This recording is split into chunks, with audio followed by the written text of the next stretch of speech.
Peter est venu aussi de passage à Montmagny aujourd'hui pour venir, en fait, étant donné que j'ai décidé de supporter Peter dans sa campagne au leadership, donc il m'a fait l'honneur d'être présent ici aujourd'hui. Malheureusement, on n'avait pas le temps d'aller jusqu'à Rivière-du-Loup, mais on va se reprendre. Hein? On va faire revenir Peter éventuellement à Rivière-du-Loup. Donc, et on s'en va tout à l'heure à Québec. Donc, si vous avez des questions particulières, je vous laisse aux soins de Peter. Peut-être, premièrement, je vais vous dire un grand remercie, Bernard et Pierre. C'est un honneur pour moi d'être ici, dans cette région, avec vous. Et aussi, je suis très heureux, très chanceux d'avoir l'appui de deux députés au Québec.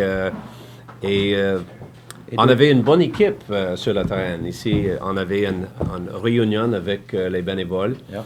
Et les enjeux sont tellement importants, comme toutes les régions, mais il y a des questions spécifiques pour cette région et on avait une occasion pour répondre et écouter certains enjeux particuliers ici. Et c'est bon, c'est une conversation très ouverte et très informative. Yeah. Comment va votre apprentissage du français, M. McKay? Ça a l'air à mieux aller? Ça va bien? C'est nécessaire, c'est évident. Ouais. Je suis un peu rouillé et j'ai augmenté mon français avec un professeur de langue à Toronto. Malheureusement, pendant les dernières 4 ans, il n'y a pas d'occasion d'utiliser mon français au Toronto. Mais mon épouse parle bien français et elle corrigeait moi chaque jour quand j'étais chez nous. Et c'est important, c'est absolument une priorité d'avoir la capacité de parler 2 langues officielles au Canada. Dans chaque région, je suis confiant. J'ai la capacité de donner mes idées, mes politiques et d'avoir la conversation vraie. Et j'ai continué d'améliorer. C'est comme un muscle. C'est nécessaire de l'utiliser tout le temps. À l'heure actuelle, il y a combien de députés du caucus conservateur québécois qui vous appuient? Maintenant, il y a 4, mais j'espère il y a des autres au futur. J'ai continué d'avoir les conversations avec tous les caucus québécois. Et pourquoi seriez-vous en mesure de mieux performer qu'Andrew Scheer? Pardon? Québec, pourquoi seriez-vous en mesure de mieux performer qu'Andrew Scheer? C'est une question compliquée, mais c'est nécessaire. Oui, c'est comme tous les enjeux, c'est compliqué, mais c'est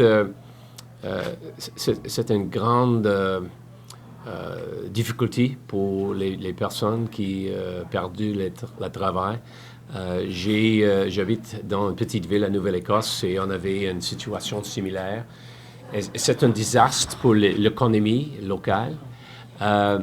Dans le cas de Pau, avoir certaines influences au futur de décisions pour les emplois. Et j'ai continué de travailler avec... Sa question était plus, comment vas-tu faire pour mieux performer, pour faire mieux faire au Québec que Andrew? Parce qu'on a perdu l'élection en partie à cause du Québec, mais aussi en partie à cause de l'Ontario. Donc, c'est pas... Oui, c'est une région pour les focus au futur. Et on avait avoir les politiques, je pense, attirer l'appui pendant l'élection future. Et pour moi, personnellement, je suis pro-choix. Et je prends les positions différentes dans certains enjeux sociaux. Mais le focus, le Parti conservateur, c'est évident. C'est nécessaire d'engrandir notre appui sur le terrain. Il présente les positions modérées et modernes pour les Québécois. Les Québécois avoir une culture et les valeurs similaires les conservateurs dans tous les pays. Question, M. McKay. Comment vous trouvez le leadership de M. Trudeau dans la crise ferroviaire qui a touché l'ensemble du Canada? Dans la crise maintenant, M. Trudeau est absent. Et maintenant, il est juste revenir au Canada après un effort d'attirer le support pour le siège dans les Nations Unies. le conseil. Mais je pense que la priorité pour lui et pour tout le monde maintenant, c'est focus sur une solution pour cette crise. Parce que l'impact, c'est grave. L'impact pour beaucoup des secteurs, beaucoup des personnes est sérieux. Et on a besoin d'une solution immédiatement. Je vais laisser les autres poser des questions. J'aurais peut-être deux petites questions, plus pour M. Généreux. Un mot sur le fait de soutenir M. Mackey à la présidence du parti. Oui, en fait, M. Mackey Peter a été pendant plusieurs années ministre important dans le cabinet de M. Harper de 2006 à 2015. 2015, oui, c'est ça. Moi, je suis revenu en 2015, lui est parti. Donc, c'est un homme expérimenté, c'est un homme droit, c'est un homme très humain aussi, très accessible. D'ailleurs, on l'a vu, on a eu l'occasion avec différentes personnes qui étaient ici sur l'heure du dîner de mon association, mais aussi des gens du comté qu'on avait invités. Et c'est une personne qui est très honnête aussi et très simple, ce qui fait en sorte que les Québécois vont pouvoir se reconnaître en cette personne-là. Et je suis convaincu qu'on va faire une belle campagne électorale quand je suis élu chef le 27 juin prochain. J'ai bien hâte de faire campagne à tes côtés. Ça va être une belle campagne parce que, souvenons-nous qu'à la dernière campagne électorale, l'ensemble de notre programme n'a pas été véritablement ausculté par l'ensemble de la population parce que tout était focusé sur les enjeux sociaux de Andrew Scheer, malheureusement. Puis Andrew est un très bon gars aussi, puis il aurait fait un très bon premier ministre, mais malheureusement, tout s'est focusé sur ça. Et je pense que là, on a l'occasion avec Peter de mettre ces enjeux-là de côté et d'aller véritablement sur les enjeux qui préoccupent les Canadiens, donc l'économie, bien sûr. Et dans notre région, on a parlé de pénurie d'emploi, on a parlé de différents éléments tantôt avec lui. Donc, c'est des choses qui inévitablement vont faire partie d'un programme électoral dans une campagne électorale future. Merci, Bernard. J'aimerais vous entendre aussi sur un dossier qui est à la fois local et d'envergure aussi nationale, sur le dossier Bombardier. Oui. Qu'est-ce que vous faites avec ça, avec ce dossier-là?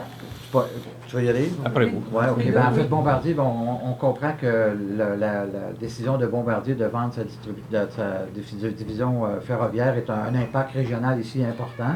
Mais ce qu'on a compris aussi, mais même que j'ai vu un tweet tantôt de M. Legault, à savoir que Alstom s'est engagé à protéger les actifs au Québec, dont l'usine de la Pocatière, et de développer même un siège social nord-américain pardon, à Québec, ou dans la région de Montréal. Donc, on sent une volonté d'ores et déjà, dans les négociations, de faire en sorte de garder nos acquis au Québec et peut-être même de les développer de façon additionnelle, ce qu'on espère bien sûr. Alstom est une entreprise qui est très très bien, qui est en très bonne santé financière. Donc, puis c'est une entreprise avec laquelle Bombardier a déjà des relations. Donc, vous savez que le contrat de Montréal est fait en portion par Alstom et en portion par la Pocatière, par M. Bombardier. Donc, il y a déjà un lien d'affaires ils sont concurrents à certains endroits, mais d'autres, ils étaient déjà partenaires. Donc, moi, je suis confiant pour l'avenir de l'entreprise, surtout d'emplir des emplois dans la région chez nous. Comme Bernard a dit, c'est nécessaire de focus dans les protéger les emplois ici. Et c'est nécessaire quelquefois d'avoir un programme spécifique.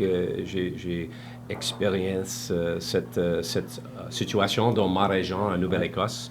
Et je pense que c'est votre question, la dernière. C'est un exemple de gouvernement fédéral. C'est nécessaire de travailler avec la province, avec certaines concurrences pour trouver une solution. Mais la priorité, c'est de préserver les emplois ici, dans cette région, et ici au Québec. Donc, puis il faut aussi dire que la Caisse de dépôt devient l'actionnaire le plus important au sein de Alstom. Donc, la Caisse de dépôt, et c'est nos argents à nous tous ici présents aujourd'hui. Donc, j'ai l'impression, et je pense que nous, en tant que politiciens régionaux, on devrait faire valoir auprès d'Alstom la grande qualité de cette usine-là et la grande qualité de l'expertise des employés de Bombardier à la Pocatière. Et ce moment, je crois que la Caisse de dépôt peut-être envoie certains détails nécessaires pour trouver une solution au futur pour continuer de supporter les emplois. Absolument. Merci. Merci beaucoup. D'abord, merci beaucoup. Merci à votre présence. Merci.